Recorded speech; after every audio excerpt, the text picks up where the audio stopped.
malicious. If you can do it the right way, you can get away with it. And I always sort of try to sometimes say silly things in my podcast that it's obvious I'm not being sincere. It's like very, like, some of the things, I think I've said something before, like, Donald Trump was just the greatest guy to ever be the president. And quite clearly I'm being facetious, but some people might be like, and there's a sound clip of him saying he's the best guy and his policy on migration is fantastic. And I'm like, no, that's just, I'm being completely facetious here.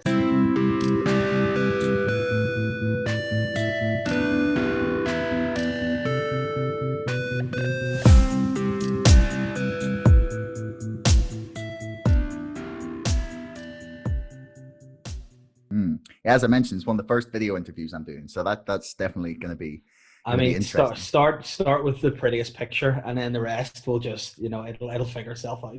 Yeah, well, I mean, I was searching through like Sports Illustrated and FHM magazines for like the most beautiful person I could get on video first, and you were top of the list every time. There we go. Again, that's a side avenue that not a lot of people know about me, that I am very keen on exploring modeling. Plus size, of course, Giacomo, but it's an interest of mine for sure. I mean, they can do a lot with Photoshop these days. Yeah, exactly. That's I would definitely need a lot of that. I would say I'd be reliant on Photoshop, definitely. I think you're also actually the first like out and out comedian that I've had on the show, which is definitely long overdue. Yeah, I mean, I did. Whenever you'd emailed and said some of the people that have had on before, I looked through the list and I was like, they're very respectable, intelligent people, and so me. So I thought this will definitely be an interesting flip on things for an episode, I'm sure. Well, I mean, Joe Rogan has the biggest show in the world, and he is a comic, and he has mostly comics. True. So he's doing something right. So it's got to be. There's got to be something there. It's definitely entertaining, at least. Yeah, absolutely. There's something in here. It's just deep. You need to drill in, but there'll be something. I mean, you say that as a joke, but like comedy has got to be like there's definitely something about comics that require you to look at the world in a way that you wouldn't normally. Like I think there's an old thing about the jester being one of the smartest people in the room, like the fool being the smartest guy in the room, and being the only one that can tell the truth to the king. But I mean, I think there's an element of that, but I know some of my friends who are comedians, I think they definitely buck that trend to some extent, because some of them you do look and go, how are you able to deal with just day-to-day chores, let alone even getting a stage and do stand-up? But there are definitely, I think there's something in a sort of quick-wittedness kind of way, and I think there's something in being able to look maybe at situations and maybe deconstructing them a little bit. And I think where we are, being from here, you almost need to have, a lot of things can be serious, a lot of, obviously, quite rightly, the topics here and some of our history. So like to be from here, you need to sort of take a step back and be able to deconstruct it and just be silly, I think is a big thing. So I think that's maybe where I would try to go with things a bit more, I mean, like I think it was Freud, actually. I was listening to a lecture series at the minute from Jordan Peterson, and he was talking about Freud saying that whenever you show something to people and they all immediately laugh, like it's so true that they'll laugh, because like the comedy is like attacking something that people maybe don't like, that it's something that everyone's kind of thinking but no one's saying. Yeah I think that's part of it too. If you have that little inkling and then you're almost, I guess, startled in a way. You're like, how is he getting away with saying that? And you're like, because he's a comedian, that sort of way. So I think a lot of people have it in them, but maybe sort of social constructs and how people are expected to behave, when you poke at that and you get at it a bit, people go, actually, I can laugh, and that's very cheeky, so I think that's kind of the way it goes sometimes. Like I know for me personally, like I find the times I've laughed the most are the times I shouldn't be laughing. The scenarios where you shouldn't be laughing are the times I find myself creasing the most. Well, it was always like you get dragged in front of the head teacher, and then you're sitting there in probably the most serious place you can be as a kid. It's like sitting in front of the principal or whatever, and then you can't help but smile, and he's like, are you laughing about this? This is not funny. You know it's not funny. You know in your mind it's not. I remember once I got shouted at by a teacher, and he was saying, "And you were laughing during assembly," and I was trying not to laugh in that moment, and he actually still shouting at me, went, "You're laughing now," and I was sorry, I can't help it. I was just in the middle of laughing. So then he just went, "I don't know what, just go away," and I was like, "All right, I'm sorry." But I was more nervous than anything else, you know. I mean, a bit of nervous energy is always good, though. If you're a comic, Yeah. keeps you sharp. Well, that's the thing. See, now I don't know how I'm going to cope when I go back to audiences or stand up again. It's because again, I've just been sort of almost anything I've been doing has been in a room, like whether it's podcasting or other things. It's over Zoom. You sort of forget that there are people out there again, you know. So I think whenever we get back to that, it'll take a little bit of time. Like whenever there was a bit of a loosening of restrictions here, I did a couple of gigs, and I did two in the one night in the Limelight. And the first one, it took me probably 5 minutes out of the 10 minutes to just get used to being on a stage talking again. And then the second set that night was great. So just getting that initial, oh no, here we are again, there's people there, what do I do, how do I hold this, whoa, you know, it took a wee bit of getting used to, but then a second set was great fun, and then I did another gig. So that's this year, but like from March, I've done 3 gigs, so which is insane, you know. And that second night was just it made me sort of go, I love it, I miss stand up, and now we're back, kind of not able to do it again. So hopefully there'll be some positive news within the next, you know, by New Year, I would sort of think at the latest. But again, just kind of have to play it by ear, really, and make the most of what we can at the minute, isn't it? Yeah, I mean, they got that vaccine sort of talked about now, so I think we've turned the corner, as Trump and Biden kept saying. But I hope so, because again, it just seems like it was never going to end, or there's going to be no positive steps. So this is definitely something to look forward to, I hope. Anyway, something positive. But so you know, there's always a time period before something becomes funny. So is COVID funny yet? Can we make jokes about it? I see. To be totally honest with you, I think you can laugh at anything if you do it in a right way. You know, no matter how maybe morbid or inappropriate something may be to some person, you know, if it's done right, you should be able to joke about everything. With COVID, I feel maybe it might become the hack topic whenever stand-up's back again. There'll be everybody talking about COVID, and it's how do you maybe look at it through a different slant? You know, how do you go with that? So I think, you know, if it's done right, it can be really funny, and if not, you know, it might just be people groaning, oh, here we go again. But in terms of, like, I guess appropriateness or inappropriateness of joke matter, as long as it's funny and good, I think you can joke about, you know, you can find humor in anything at all. You know, even the sort of more the darker, more, you know, maybe inappropriate topics, just as long as you do it right. But that's the thing, that not enough people do it right, you know, and that's where problems arise, I think, you know. I mean, I'm guilty of having like a jet black sense of humor, so I will laugh at anything as long as it's funny. Yeah.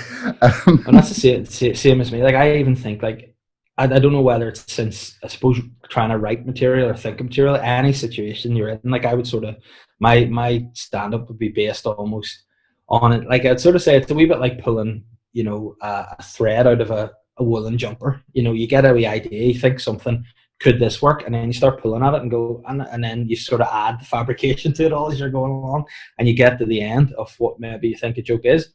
So I think, like, with that, any situation you're in, you sort of go, could this be a bit? Could that be a bit? Could this be something? And I think, you know, in most circumstances, there will be something, you know, about it. Like, even, I suppose, we lost a dog during lockdown, as in he got put down, he didn't just away, you know. So and it was the most, I was so sad about it, you know, like, absolutely heartbroken. Like, he's part of the family, but now looking back, I'm like, right, that was a rough time, but how can I, you know, make my own depression about this be funny, you know, because at the end of the day, he was a wee shih tzu, you know, he was a wee shih tzu I inherited. Whenever my wife and I started going out, whenever she moved in, she brought this dog who at the beginning didn't like him at all, thought he had no personality, he was a wee jerk, I just not a fan.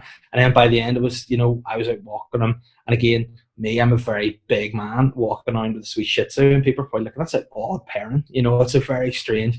And then in the end, you know, I just thought this wee small strange little fluffy dude would bring me so much grief. And I think, in some ways that's probably quite funny, So, you Yeah. gotta look at everything and sort of be able to poke at it, I guess.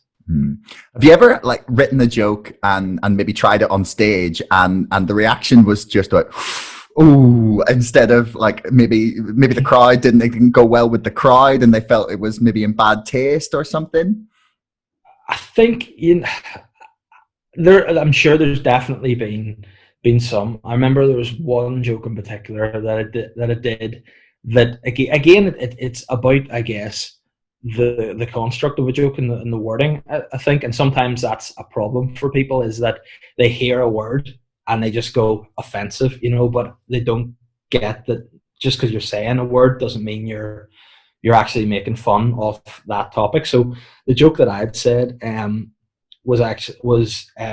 was, when I was a child, what was known as a bit of a handful, or in today's terms, seriously ADHD. That was the joke, but people heard that and they went, "What? He's making fun?" What was just more, wasn't making fun of people with ADHD or ADHD as a condition, but more so the fact that just whenever we were younger, and then when I was a kid, they didn't have diagnosis for these sort of conditions, so they're just like, "See him, he's a bit of a handful way and run about the garden and this and that." So you didn't have those diagnoses. But I had some people come up and say I was a bad taste or it was really offensive. I sort of think, well, it's a joke at my expense rather than at a condition. But again, some people will. That's part and parcel really of it. If you say things, you need to be able to, I think, justify it, and to justify it in comedy, to me, it should be funny and not directly aimed with malice. I think is probably the way to put it. Have been times I've seen people do jokes and the butt of the joke is malicious, or what they're saying is hateful, and there's a line between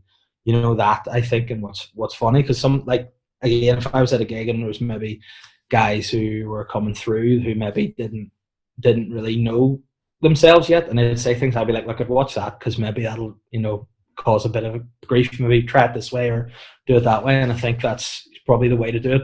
But I mean, in today's culture, some people would be like, "Nah, it's the end of them. Never have them back." But I think it's learning. You're always learning. And I think with comedy, it's something that keeps you can keep writing about your experiences every step of the way, really. So, yeah, you definitely live and learn, and I've definitely learned some lessons in my time about bombing and being, having awkward after gig moments, trying to just run away from gigs, be like, "Just you keep the fee, it's fine, I'll see you later," just getting out of places. So yeah, there's that. I think that sort of, when you get used to bombing and having a terrible time, it makes you appreciate the good ones better, I mean, like, that's something I've heard from a lot of comedians when I've been listening to interviews with them. It's just that you have to go up and you have to bomb. You have to be bad at it for a while before you're going to get anywhere. And I can't think of anything like any other career actually where you have to go through like that very, very like exposed period where there is no way to practice before you're on stage. Yeah. Like, it's not like playing the guitar. Yeah. I'll admit, when the first times I ever played gigs, I was still awful on my guitar. Like, now I think I'm about passable, but it was like it was always on me. I could be at home for 6 hours and just practice, but you can't really like practice comedy without an audience. Yeah. Like, how did you find that? See, to be honest, whenever I started doing stand up, I think now probably I've been doing it for about 8 years, which in the grand scheme of things is probably not that long a time. Maybe in the local scene, it's an age. Like, I would probably say I'm one of the sort of the elder statesmen nowadays. But when I started, I was actually in a sketch group, so we had been doing sketches and live shows and that before I got into stand up, and it was like, I've always been a fan of stand up. I've always enjoyed it, but then I never really thought there was an entrance point to it. I didn't know how to get into it. And then when I was doing sketches in a group that I was in, we did the Edinburgh Fringe, and I met people like Shane Todd and Sean Haggerty and Mickey Bartlett and things like that. And then it was only through that and sort of hanging out with those guys over the Fringe, going to shows and that there were a few open mics, and they sort of said, "Look, you're quite funny, why don't you try stand up?" And that was sort of the first times I had kind of tried stand up. And like, looking back, I don't know, I do not know how I got past those first gigs, because there was nothing about them that was enjoyable, for the audience. For me, nothing. And I just remember other guys going up and doing really well, and then I was going up and just going, what is this? And you're on stage, and as soon as you speak, if the first joke doesn't even get something, you hope the second one will loosen them up, and then you just keep doing and saying things that you think are your funny bits, and nothing's happening, and you're just going, I have another 5 minutes of this to do, and then I have to walk through a crowded room of people with everyone just going, oh no, don't look at me, don't look at that guy, please, no, it's terrible, we're scundered for him, see you later. So I don't know what got me past that initial stage, because to begin with, it was awful. It was so anxious, so like, oh no, my friends are watching, no one's laughing, this is terrible, that I honestly don't. I think the only thing that got me past it was I think I wrote my first bit that I think was an actual bit, and I still kind of throw it in there to this day. Other than that, I think I was just saying things with no beginning, middle, and an end, and it was just like stupid. So I think once I found what I wanted to talk about, what my sense of humor was, that then made it a lot easier to write and do bits as well. Whereas to begin with, I think I wouldn't be a swear a minute comedian, but then at the same time, I sometimes use words in a flippant way to just almost try to shock people. And did he just? And then by the time they go, did he just say he's on another bit? So I think when I wrote my first bit, that was when I went, right, I think I figured it out in my head how to do it, and then I think that's kind of what spurred me on to keep trying. And that's the first bit that got a proper laugh, and I went, right, okay, that's the style I want to have, and that's how I'm going to sort of push myself from now on, really, rather than just. I remember I did one bit about in Edinburgh, and it was about walking around the streets of Edinburgh but being sweaty, and I don't know why I ever did it, because looking back, I'm embarrassed even thinking about it, and it was like, there's no other reason to it other than I was just an unfit guy struggling to walk around the hills of Edinburgh. Very odd. Yeah, I mean, but like you talked about having like a beginning, a middle, and an end there to a bit. Yeah. Like, what does that actually mean for someone who's like, you just watch a comic on stage and you just imagine that you just have to stand up there and say some funny stuff, and that's it. That's all you got to do is think of a few funny lines and talk a little bit, and it's done. But like, there's obviously a lot of craft to it. Like, what does that involve? Especially now that you've had a little more experience. Like, what's your process of like honing out like a bit or a joke? Like, I find, now what I think has definitely helped has been, just by doing a podcast every week. That's been something that I almost now would, if I have wee ideas in my head, I'm like, I'm going to say this to see if it works, and if it verbally comes out how I imagine it in my head. So that would be how I would sort of road test wee ideas, and if the ideas are funny, I'd be like, right, could I make that into a bit? But the first bit that I wrote was about it was about finding a lump in my testicle. That was my first bit I wrote, and that was true. So it starts in a bit of truth, right? So the bit of truth was I did find a lump in my testicle, and I thought, uh-oh. And then you've that dilemma of, do you go to the doctor about it or do you not? And I thought, I should do it. It's a wise thing to do. As difficult as that was at the time, I thought, right, I'm going to go to the doctor about it. And in real life, what had happened was I went to the doctor, he looked at it and he was like, I think you just have an ingrown hair there. And I was like, all right, that's awkward that I had gone in, and he kind of, all that. But then I thought, right, that's funny that in my head, this could be something really serious. So that was, was my thinking. Like, this could be terrible, but it was something so mundane in the end, that how do you build a story around getting to that point that, this could be really serious. You could have a message in there, and then the punchline is, it's only. So I sort of thought about it, right, that was fine, because the doctor then told me to go around, sit and get ready. So I thought, right, get ready is a weird thing to do. Like, get ready for a guy to look at your balls, weird. So I sort of made that into a bit where I thought, right, I'll go get ready. Then thought, how do you get ready for that? It's a strange thing. So I thought, like, what is ready? So I thought, I sit on the wee table with my trousers down, and then the t-shirt hangs over. That's strange. So I thought, I'll lift the t-shirt, then the t-shirt's in the way, and then think, I'll just take it off. So then the whole bit sort of gets into the stage where I'm just standing naked around the corner, and he walks around. And then the punchline to the bit is, I realised that this is way more awkward than just sitting on the table. So what I said to him was, what I wanted to say was, hey doc, what do you think this is? But what I said was, hey doc, what do you think of this? So it was a bit of a sort of swerve on it. And then he was like, well, I think you need to see a new doctor now because it's very inappropriate. All right. So that was the first kind of bit that I thought there's a beginning, middle, and an end to that bit. And I think that's kind of, the craft of it. You just have to almost learn and watch and take in things and then try to put your wee bits into it. So that was always my first bit. And then I think kind of everything else, just once you have that first, it's almost like once you crack it, you almost have like a wee formula in your head, and that kind of works for other bits really. And that's kind of how I put bits together. But the worst is if you write, so that's one bit.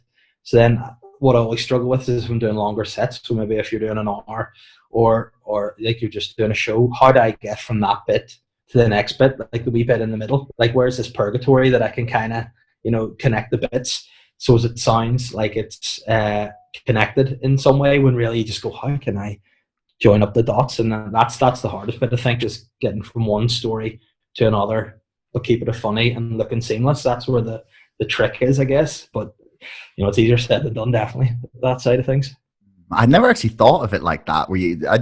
Because I'd always been thought more about the material than the actual like joining up of it into like a coherent, or even just like something that doesn't seem like it's 10 jokes like read out one after another. Yeah, you're almost like a comedic DJ. Yeah, that's a perfect way to describe it. How do you segue?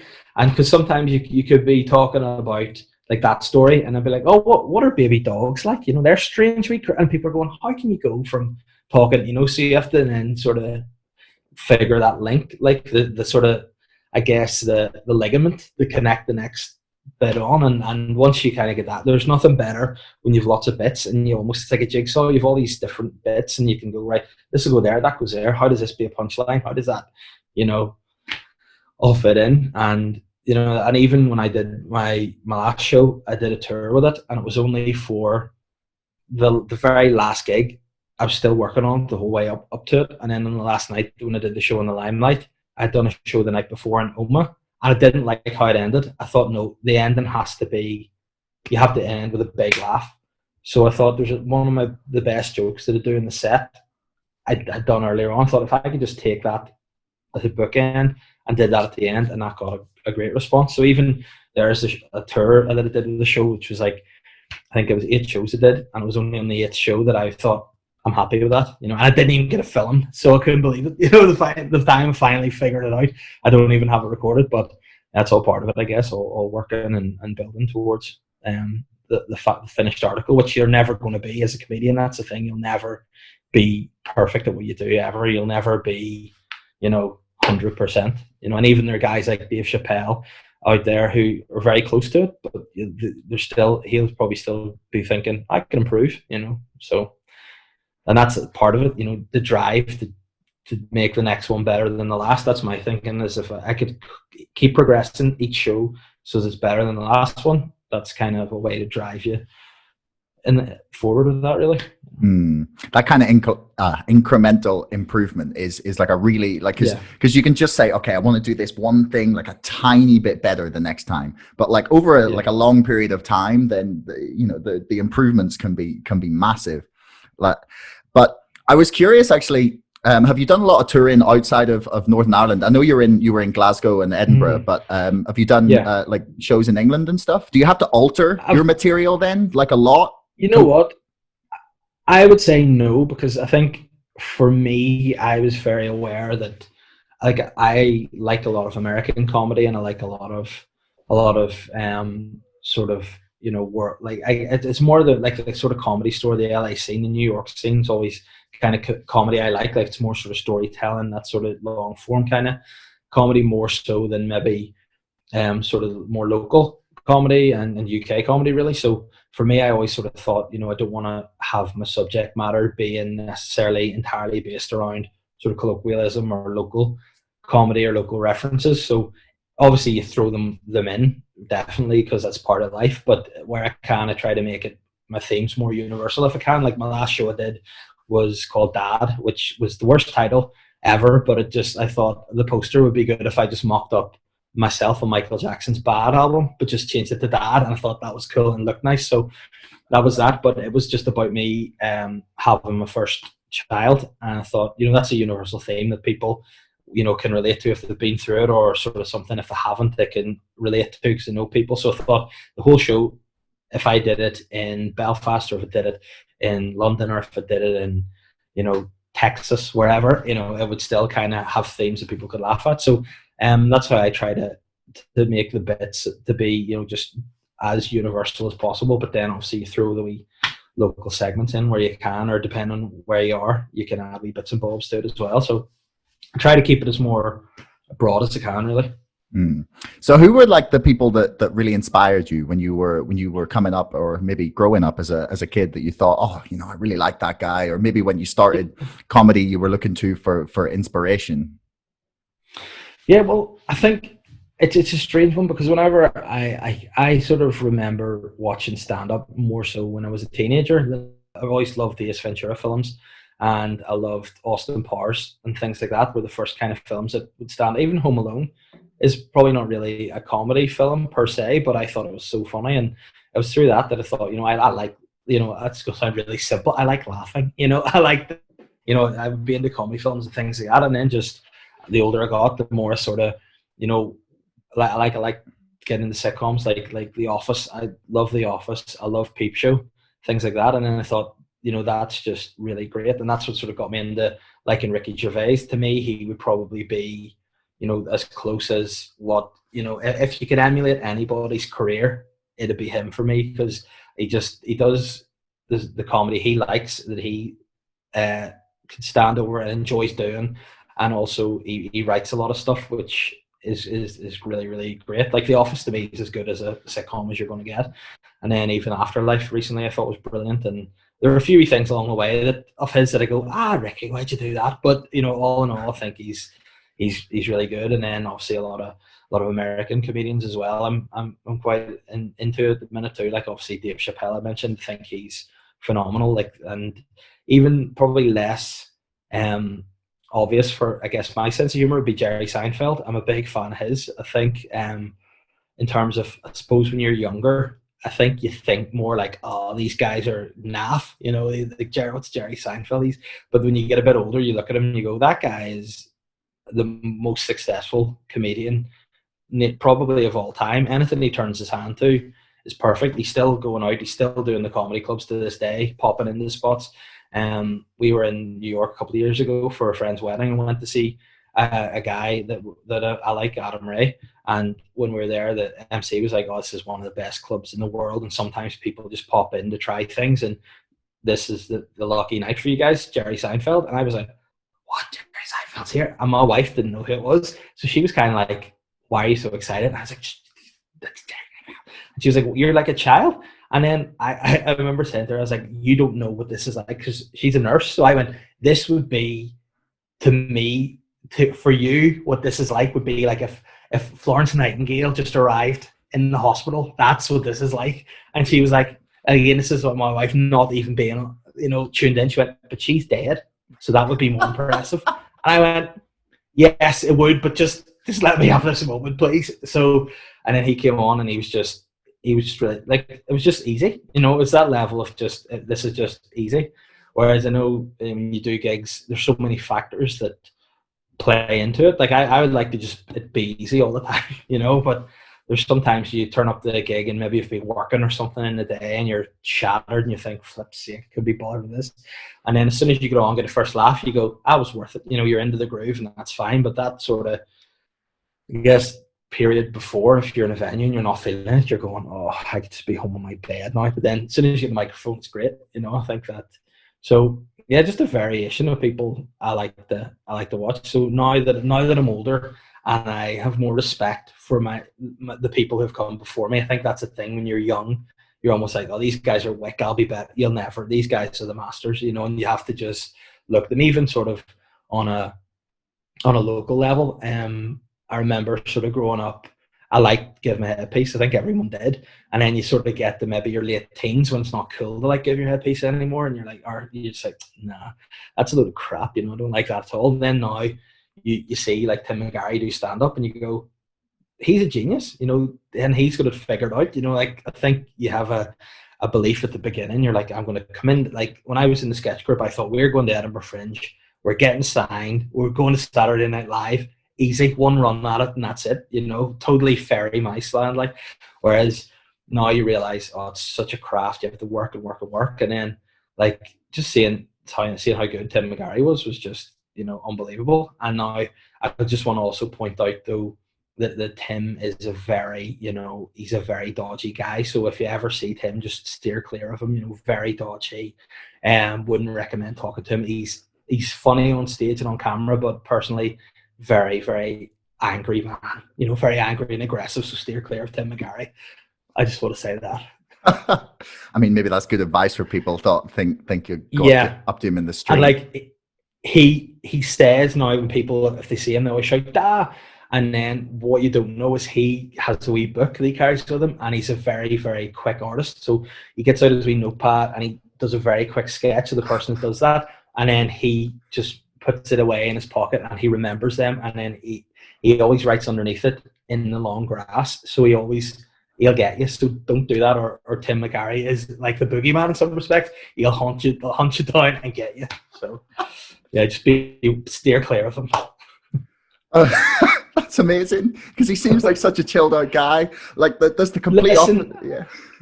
I mean, he puts this persona on. He tries to be a sound, but listen, he's a spectre. I just want to say that he's a spectre of a man, terrifying. Like I one time I was on the train to Latitude Music Festival. Yeah, it must have been a couple of years ago. And they have a really, really great comedy tent that runs all day, which is fantastic, because I love live music. But sometimes at a festival, you don't want to just sit and stand at the back of a crowd or in a tent or in the sun all day. And the comedy tent's like covered and there's sofas and everyone just sits down and chills out. And they have such a ridiculously good lineup of comics. Like, I have seen so many amazing comedians there. Like I saw Russell Hard, I saw Kevin Bridges. Al Murray, like there's just the list goes on. They always have incredible people on there. And then Dylan Moran was on for the weekend, and then he's excellent. Yeah, he's fantastic. He was brilliant. I loved him. Loved Black Books. And then I saw him on the train back, because you have to take the train from I can't remember where to Ipswich, and then you have to change to go into London. So I saw him on the way there, and then on the way back. On the way there, I was like, no, I'm not going to bother him, And on the way back, I saw him again. And I was like, oh, do I go say something? Do I say hi? And I was like, no, I'm not going to do it. Because, Bernard in Black Books is such a grumpy bastard. You just expect him to be like that. And then I got to the train station in Ipswich where we had to change.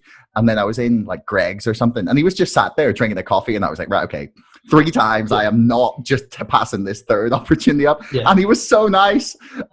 He was the nicest guy you could imagine. It's like, oh no, thanks so much, man. It's all right. See, I think that's probably part of, if you're a comedian, you're obviously so deprecating on yourself most of the time that you're almost surprised people would be nice to you. What, me? Seriously? So, he's probably, because that the same thing happened whenever I was in Edinburgh. I met Ricky Gervais, and as I said, he was I was walking down to do a show, myself and Aaron McCann. And we were walking down the Royal Mile, and we just saw these 2 guys, like young fellas, kind of like posing for a photo. I'm like, wonder what that is. And he looked, and it was Ricky Gervais. And I fangirled. I was like, all right, look at this. And then I said, I'm sorry, I'm going to have to speak to him here. And I remember sort of going up, be like, Ricky. And he was like, yeah. I was like, I love you, mate. Can I have a photo? And he was like, yeah, no problem. And just said, yeah, we're busy doing a show here. And he was like, oh, best of luck, guy. And just really, like Dylan Moran and Black Books, you look at him and you go, he's going to be miserable. Yeah, I thought Ricky Gervais is going to be like, sarky and just like, but he was a gentleman and really, really nice. And it was just, nice to see someone who you think in your head, like, oh, they're my favorite, and then their sound, as well, is nice to do. So yeah, it is. I think with comedians are probably, they don't really get stopped ever. So it's nice when people be like, oh, let's go watch yours. Nice. Yeah, I mean, I Apart guess from Tim McGarry, never approach him. Never. Yeah, I guess that speaks to like how good a character that he's created, like persona for himself as a comic, and there's like the kind of characters he plays in the shows he's on. That he is Yeah, that miserable guy that everyone like is that's such a yeah, strong impression that people just expect that to be what he's like, because how could a yeah, nice guy play someone so miserable? yeah. I think that's sort of true, I guess, and in the sort of like someone I can't even remember who it was said to me, but it was great advice. Was people don't like to hear about you doing well, and I thought, oh, and like they don't want you to come on stage and be, oh, life's great, it's wonderful. I've got these kids and they're amazing. Well, they like you to come on, and go, why have I ended up in this situation? My life's miserable. This is not that. Please save me. They like the misery. The misery's funnier than the sort of the joy. So I think once they sort of take that, it's like, yeah, that's true. Like if I saw someone, I'd be like, wouldn't you'd hate to hear them doing well, or you'd hate to hear them saying, "Oh, my life." You'd be like, tell me why you're miserable. Tell me why you're angry. Just get it out of you. That's always to me, I think, the funnier side of things. When people are miserable, really. Yeah. I mean, like, do you find it therapeutic on stage, or I even mean, just to write the see, jokes itself? Because I know a lot of artists yeah, like speak about their like the craft of creating is very therapeutic for yeah. them to help to work through stuff. It can be good, but it can also be such a pain in the arse. Like, see, if you're stuck on a joke, or you're stuck on a build up, or you're stuck in a bit, you're just like, oh. But then when you finally crack it, it's great. It is such a great feeling. And then the best feeling, there's nothing better than doing a good set. So if you have a bit that you think in your head, like you almost get excited, like a slightly like smug, like when you see this bit, and you're excited about doing it. And then whenever you do it and it hits, you're like, yes. There's nothing better. But sometimes, the actual it's a strange one, because I kind of like, for a comedian, it's strange to say I've had kind of a happy life. I've been everything. I have not had no real misery to draw on as such. I think almost like whenever I do stand up and I do talk about things like parenting and stuff, I always do ham it up to the worst side of things.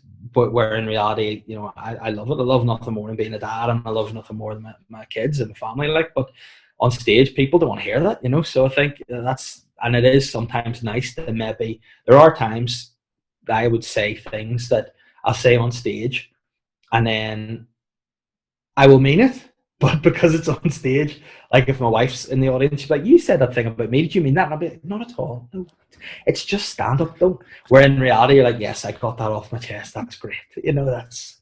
And she just like, "Oh, he's only kidding." When in reality, oh, I mean it. I mean it. So yeah, that's a release for sure.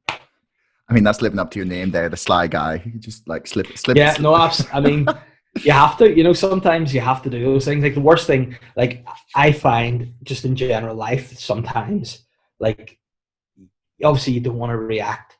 Like, I'm not a grumpy guy normally, but I do find myself getting stressed out, I think, about things. And obviously in our house too, like I get nagged about things, probably quite deservedly at times. And, you don't want to get into an argument or whatever. So sometimes you would do wee things that maybe make you feel better. It's very petty, but sometimes you might, flip your wife off behind her back or something. And in that moment, it makes you go, whew, that felt good. She doesn't know that's happened. But, and then there's one time, I can't remember what it was about, but I just remember thinking, oh, you're doing my head in. And I went like that behind her back, but I hadn't realized there was a mirror in front of her, and she had seen me in the mirror, and she goes, "I saw that," and I've just not been able to get away with that ever again. So I was like, oh, it just was kind of, I don't know, yeah. She's like, "No, you meant that. I could see it in your face." I was like, "Yeah, sorry." So that's my kind of release, is to just let it out a bit, and that's it's only a joke. Yeah, I mean, But you you fully got mean it. yeah, you got to be careful though. If you got two kids now, or is the second one still on the way? Yes, no, I've got two. She's 6 weeks now, so two daughters You and a got wife. I'm outnumbered. Yeah, Yeah, but you got to be careful with the copying. Kids will copy everything, yeah. like because you'll be Oh. doing like this behind their back, and then the next thing you know, Yeah. like your little kid will be doing it, and she'll be like, "Where did you learn that?" Well, And then I she'll be tell you like, a truth. "Daddy, it was Daddy." There was that has happened, and it was really, to be fair, one of those situations where, like we were saying earlier, you shouldn't laugh, and you have to be like, "Oh, don't say that," but then it's so funny.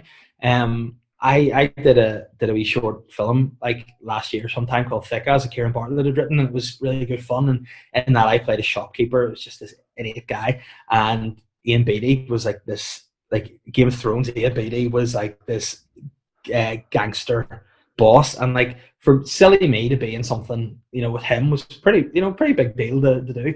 And I just remember him saying, fuck's sake, so aggressively, and it was like, oh, like again, I don't know if I can swear in this. Hopefully, if you need to bleep it, but it No, was no, just don't we were worry. there. Don't censor So this. It's not for children. okay, no worries. So we were doing this scene, and I remember I was standing there just waiting to do my lines, and he was just practicing how he was going to say "fuck's sake," right? And he's going "fuck's sake, fuck's sake, fuck's sake," like this. I was getting really angry. So it just out of that he did it, and it was great. And then ever since then, if something bad's happened, I just go "fuck's sake." And I dropped my keys one day. I went "fuck's sake," and then my 2-year-old started running around, go "fuck's sake, fuck's sake." And at that moment, I was like, back to your childhood when you're with your like brother or sister, and you've done something, and you're going to tell your mom, and you're like, shh, shh, like trying to cover their face and pillow. "No, don't you do that? I'll give you sweets if you don't." So then she would run into her mum. We went "fuck's sake, fuck's sake." And I went, "I'm sorry." And she was, you said that, and I had to go, "Yes, entirely my fault." And thankfully, we managed to knock that out of her vocabulary before she left the house again. So I have to be very careful, if anything. Like the amount of times I've gone, "flip sake," it's been a multitude. But any times I say anything, the 2-year-old just picks up on it. So she's the one to watch, really. I mean, I know when it comes to have kids, I'm gonna have to seriously learn to censor myself because I just swear far too freely. Yeah, and it's hard to it really really is hard not to, And then sometimes when they do something, you have to just be careful, because then you're like, "Why are you being such a dick? Bad child," And it's like, "There you go. What's that, Daddy?" Nothing, nothing. Don't worry about it. So it is very hard, and the amount of times I just go, now rather than say it is ridiculous. So definitely the bite the tongue for sure, but. So at the minute well, before the lockdown, you were running a comedy night. Yes, in Pug Uglies. In Pug Uglies, that's where it was. I couldn't remember the name of the place.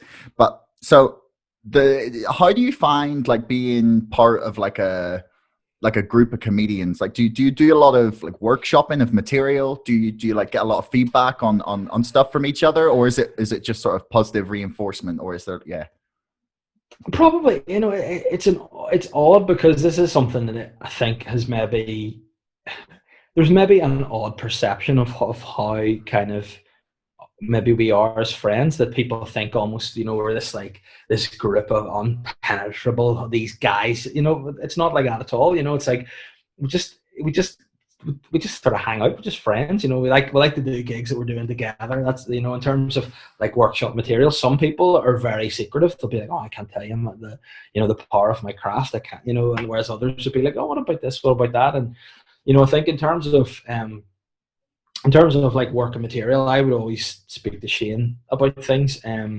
But again, we sort of met through stand up, and have since then, despite how we portray it online or whatever, we're best mates, really.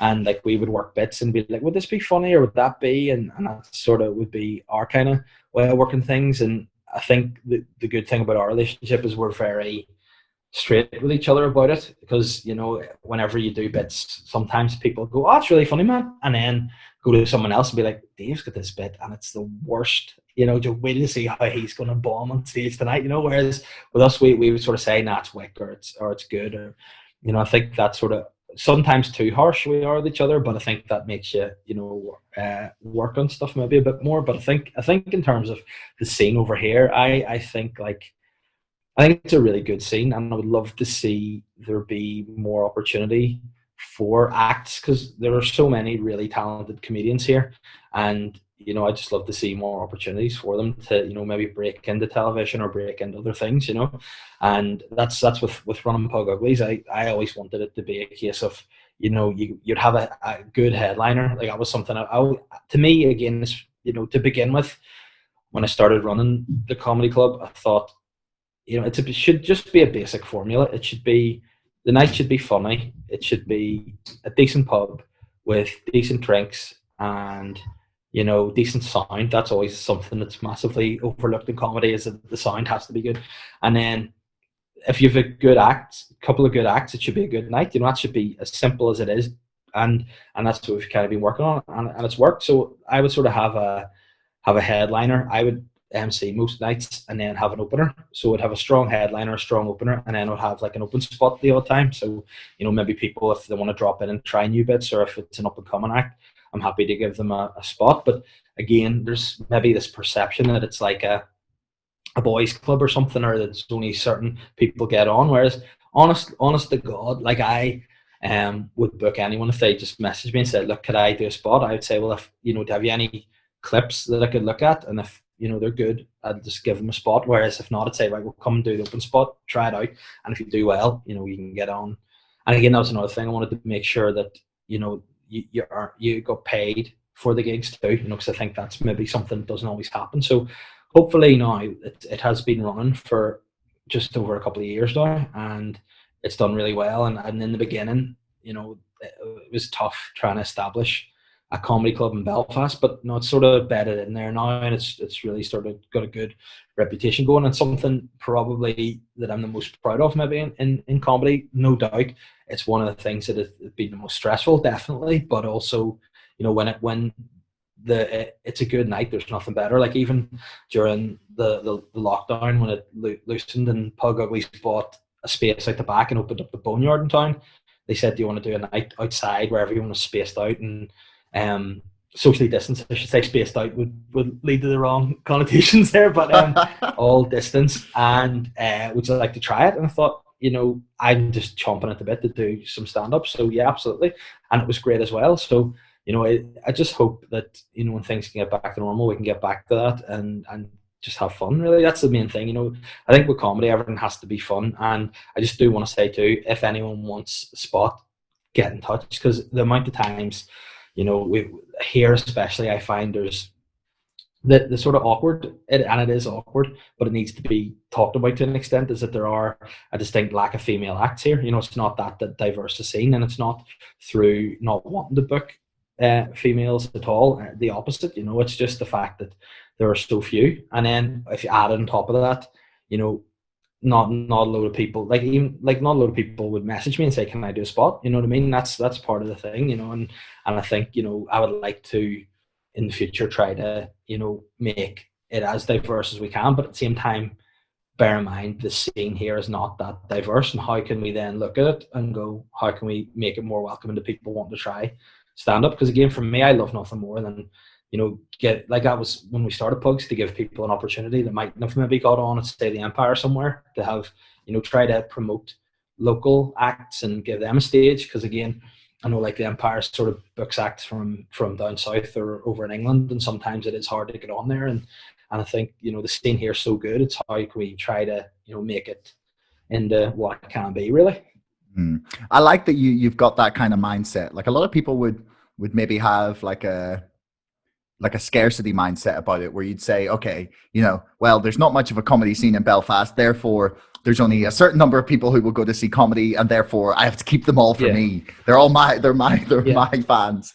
But you know, if you build something that that people enjoy, they'll talk about it and they'll invite their friends down, and it like helps to grow like a community. And it can something I found was yeah, no, go ahead, sorry. I was just going to say something I found I've kind of like discerned from watching, especially groups of artists or comics that get really successful, is that there tends to be a bunch of them all trying to help each other out. And whether that's like actually physically, like saying one of them gets ahead and then invites like their friend to be like an opener, or bring someone on their like show or their podcast, or whether it's like providing inspiration for the rest of the group, because you're so close to someone who's doing well. You say, oh, they've tried that, that's cool, maybe I could do something like that. And like even with just like my friend group, I watch like over the last few years, like a few of them starting to get really good at their job, or really successful in the area they're working in. It really inspires you to say, you know, like if they're doing it and I know them and I know what they put in and I know what they're capable of, and like I know that with a little work, I could maybe do the same. Like that community I find so important. Yeah, no, I think that's a massive thing. And I think it sort of comes really with a bit of personal maturity, really, too. Because I think to begin with anything, there's always going to be a degree of jealousy in anything you do. You see someone, you can think, "Oh, I wish that was me," but it's all well and good, sort of wishing, but it's how do you get to it, you know? And I think more recently, I guess for me, I kind of would have had set goals at the start of each year of where I would like to be and what I would like to do. And this year, I mean, the cursed 2020, for as bad as it's been, was the first year I sort of made a list of things, and rather than just writing down what I wanted to do, I looked more at how to get there. You know, how can I get there? Rather than this is what I'd like to do, but what do I have to do to best give me the opportunity of getting there? And that was kind of the mindset that I've taken forward. Like with my own podcast that I'm doing at the minute, I just did it to start with in my garage, just on my laptop. I had no mic, I had no video, just me talking. The reason I started my podcast was because I thought, you know, you've guys like you've Shane, you've Colin doing videos. You know, they're doing the rounds. They're helping their profile to win. They're putting content out for people and listeners and fans to get. And I don't really have I'm not handy at all with mics or with cameras at all. So I thought, what could I do? Simply just record audio. It wouldn't be too much pressure on my time.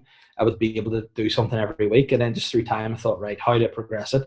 I've sort of got my listeners up now, and I'm happy with what it is. And in those early days where I was maybe getting like 10 listeners on a good week, you know, I thought, well, how, at the end of the day, it's not going to happen overnight. So how can I get something out of this? And to me, it was like, right, well, I'll use it as an opportunity to test material or say, like, just physically saying things that you're thinking, you know. And sometimes, you know, you think in your head, this might be a bit controversial, but I can turn it around. And then when you say it in a podcast, you sometimes go, nah, absolutely cannot. So mark that off the stand-up list.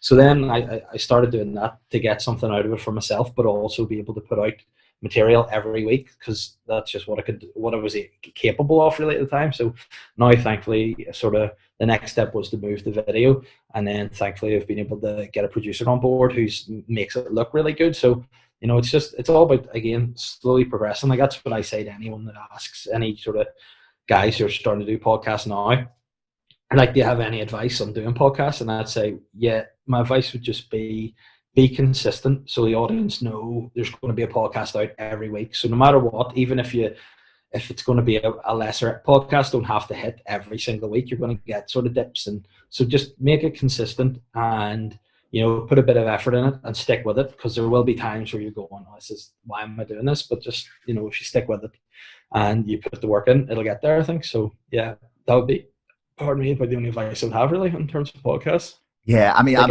the podcasting thing, you're 100% right, and I've been there with 10 listeners. Trust me. At the start, it was, and also, like, do you find yourself listening back? Because sometimes, like, at the minute, I'm putting all of my podcasts on YouTube with just like a little like audio graphic, the old audio ones, just so the full portfolio's there before I start moving to actual video. Yeah. And like sometimes I'm listening back being like, oh my God, people were listening, A, to the way I was talking, and like B, just like my quality of audio production this year has just like got so much better. Like I learned what I was doing and I got a good mic and figured out how to produce it and cut the noise out. And but that to me, I think, is something like that I feel, I'm sure you probably are the same, that, you know, pride in that it started off with something and you're always working at. So how can I work on the sound? How can I work on different elements? And for me, moving to the studio was more, as well as just being a visual podcast. I thought, now I've, you know, better mics, have a better setup, you know, so that'll hopefully improve as well. And it's nice to be able to think that it's like I was saying earlier, you're never the finished article. There's always wee changes you can make to improve. So I think, you know, in terms of podcasting, to sometimes, you know, I think you can probably be too harsh on yourself, maybe to an extent, and maybe, but sometimes you have to take a wee step back and maybe look at where you've come from to go, oh, we're on the right track, you know. And I think as long as you're on the right track going towards what your goals or targets are, you should always be happy with yourself, really. Yeah, no, like sometimes you can be like, oh, this is taking so long to get anywhere, and I put in weeks, and Yeah, that graph of listeners like per week is just going up very slowly, and and yeah, sometimes it can be real frustrating just be like, mm, what can I do here? And like on the honest answer with this kind of format is just keep doing it. yeah. You have to No, get absolutely. good, because like talking, like interviewing people and talking, especially when there's an hour long conversation, which I hope this has been entertaining for people at Yeah, least, not just for us. I hope so. Yeah, But like it takes so much practice to get good at that kind of skill, and you just have yeah, to and to build an audience that's going to be willing to listen to you is it takes time to find the audience and to like cultivate yeah, it and build it and grow it to a point where you can say, I can put something out and know people will listen to this. So it's a yeah. real, like, you have to, yeah. I find that it's occasionally frustrating, but like you do have to continually remind yourself that yeah, you got to build, and it's a slow old Yeah. road to the top. And at the end of the day, if you stick at it, it's like a good harvest. If you stick at it and all the right ingredients are put together, you'll hopefully reap the rewards. But like even whenever you're saying like how things can change and how you have to adapt to things, the first week I did the video podcast in the studio, it was so different because I had been almost in my dining room by myself, able to say what I wanted. No one, I could just look into the mic or look anywhere. There was no.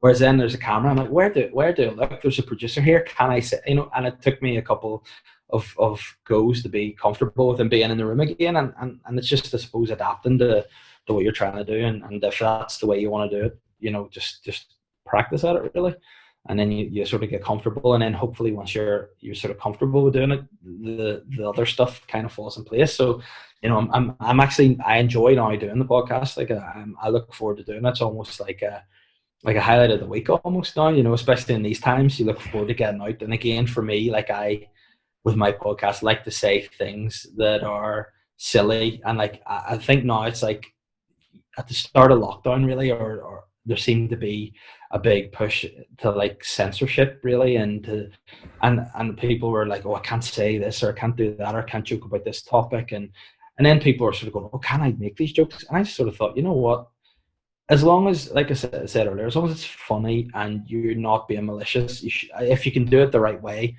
you can get away with it. And I always sort of try to sometimes say silly things in my podcast that it's obvious I'm not being sincere. It's like very, like, some of the things I think I've said something before, like, Donald Trump was just the greatest guy to ever be the president. And quite clearly I'm being facetious, but some people might be like, and there's a sound clip of him saying he's the best guy and his policy on migration is fantastic. And I'm like, no, that's just, I'm being completely facetious here. So no, don't take that. But then I think when people are like, they know he's joking now, I think that's nice and sort of comforting to know the audience knows when I'm joking and when I'm being serious, So I think Yeah, that's yeah, something. yeah. That Dave Elliott, he hates Mexicans. I heard it. Exactly. And then I'll be like, no, I don't. And then they'll be, listen to SoundCloud. I go, that does sound isolated by itself bad, but that's not the context that it was said in. Hmm. So, and again, sometimes you see things written down like that. That's awful. If people put into text some of the things you've said, that you go, oh yeah, that's not how that was meant. But when in the cold light of day, doesn't look good. There's definitely that. Like there was a time whenever I was being brought in to potentially be involved in a TV project, and I had said something on the Boytown podcast with Shane Todd that I did for a while that was, it was very tongue in cheek, but also on paper it was like, and you've made fun of this um, television channel which is going to put this program on, and you said that this produces blah, blah, blah, blah, and I'm going, yeah, oops. And then needless to say, that never materialized, that opportunity. But yeah, and again, so sometimes you have to either super censor yourself, or just know that the people who are listening to you, again, that's a beauty of podcasts. People start to get to know you as a person and know what your sensitivities, your sense of humor is like, and they know when you're joking, they know when you're being silly, and they know when you're being serious too. And I think that maybe gives you a bit more artistic license to kind of say some of the more silly things, and again, because you're stand up, you're locked in here in the house, you can't get in front of a live audience. you sometimes do go a wee bit bigger in the podcast, and I think that's a good thing about having a producer in the room. If he's laughing, you go, that's okay. You know, if you're saying stuff and he's going, you know, you're going, uh-oh, you know, maybe this isn't coming across how it should be, you know, so that's a good benefit to have. Yeah, I mean the censorship push around that start of lockdown, that was really weird. Yeah. I was so confused. And like shows that the one that really could, like the two that confused me most were Peep Show and Benidorm. Benidorm was the weirdest one for me, because like the fact that you could even consider that like Benidorm was like that the writers were in any way prejudiced. Like the most wholesome character in that show is a transvestite. Like like if you're a bigot, you're not going to make a transvestite like the moral center of your show. Yeah. But I mean, I just think that, you know, if you're censoring the people who are trying to make you laugh, that's a problem. You know, the people who I think any comedians I know, if you strip it all back, all they want is to make people have a good time, have a laugh, have a good time. And like, it's very strange that, like, I mean, for me, I think, you know, I laugh. I'll laugh at anything if it's funny, you know what I mean? But again, I don't find myself getting offended at stuff, you know. And I know when people are like, you see sometimes people on stage doing comedy, and you know they're trying for the laugh. You can see it. You want them to laugh. You're like, please get it through, you know, please pull through.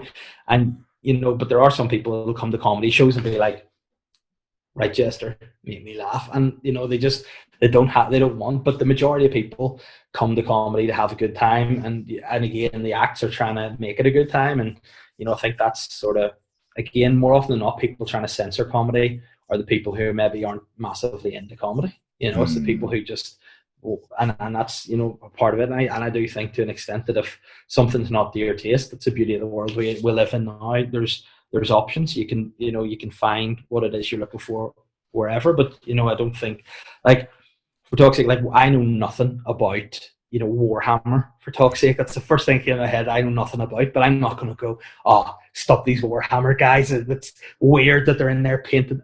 Because again, it could bring happiness and joy to people as a group, you know. And because I'm ignorant to it and know nothing about it, I'm not going to, you know, get at it. And I think maybe sometimes comedy's an easy thing to go for, because there are examples of where people will say outlandish, ridiculous things, which, you know, are clearly intended a certain way, but if they're taken to, you know, to bulk out or feed someone else's narrative, they can do that as well. So I just think we need to all relax. Comedy should be there for making people laugh, and let's have fun, especially in the world we live in now. We all need to lighten up a bit because it's grim.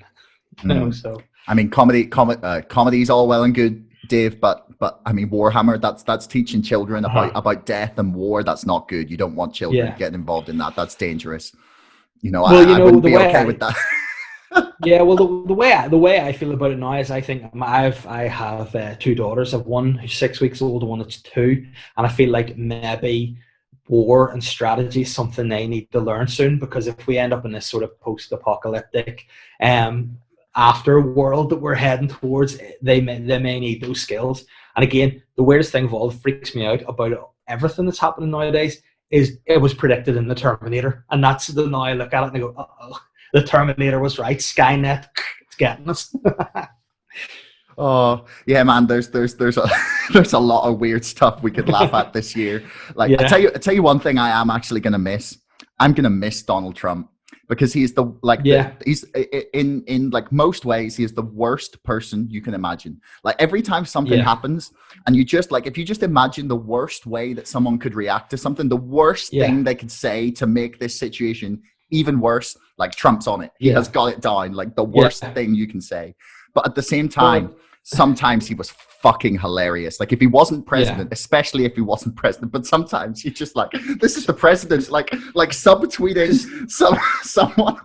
But it's like you say, it is nonsensical, you know. Like, that's to me, he should never ever have been the president, but somehow he became the president. And I don't honestly think he ever wanted to be the president. I think whenever he won, he's probably like, oh no, now I'm going to have to be the president. And I think, like, Melania, Like, did she want to marry the president? No, she wanted to be married to the billionaire. She just wanted to have the life with him. And she's like, don't be running for president, please, because I'm going to have to do all this stuff that I don't want to do. I just want to enjoy the finer things in life.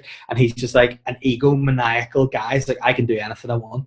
And he did it. And I think now, like, again, I think for me, you know, the fact that Biden won shows how bad Trump was. Because I mean, you should, like, I don't think he's the best candidate in the world, but No. anything other than Trump. Now, what I have said, and I think will be great, is I think Trump, unlike any other president before, will be like a spoiled child. I think whenever it's all said and done and the dust is settled, he'll be on all the late night shows. He'll be spilling all the secrets. He'll have a book out. He'll be touting on everybody. He'll be like, "Will I tell you about the FBI?" And it'll be great, and it'll just be, you know. And I think you'll be watching it, and in your head you'll be going, "He was the president," you know. And I think that's going to be, you know, that itself will be the entertainment. And I just hope that, you know, that the new regime will bring people together more, and we can maybe, you know, try to, because anytime you see America in the news, it's just so split, and it's such aggression on either side. Everyone's so angry. So hopefully things will settle, and, you know, Trump will maybe, you know, go back and say to Arnie, "You don't need to be the apprentice anymore. I'm coming back," you know. And then people will be like, there he is, the silly billionaire, just running his TV show and not the country, because that should have been the glass ceiling. He should have stopped that, running TV shows, no countries, please. So, but I think Trump, you know, if it wasn't such a serious job, great entertainment, like you say, great entertainment.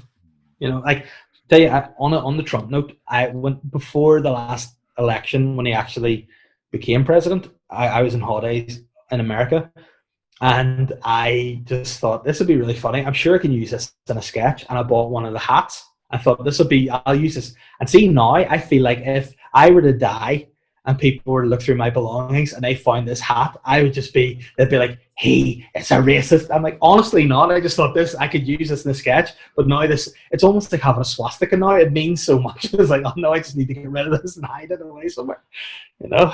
Oh, I mean, the MAGA hats, I reckon they'll be worth a lot of money in like 30 years' time. Yeah. So I mean, hold on to it. It's a collector's item. It's all right, man. I won't tell anyone you're a closeted racist. It's fine. Yeah, no, it's fine. But what I would say to you, and I don't know if it's still there, but maybe about 3 weeks or so ago, I went on Donald Trump's online store just to look at what merchandise he has, and there are some of the most ridiculous pieces of merchandise on there that you could imagine.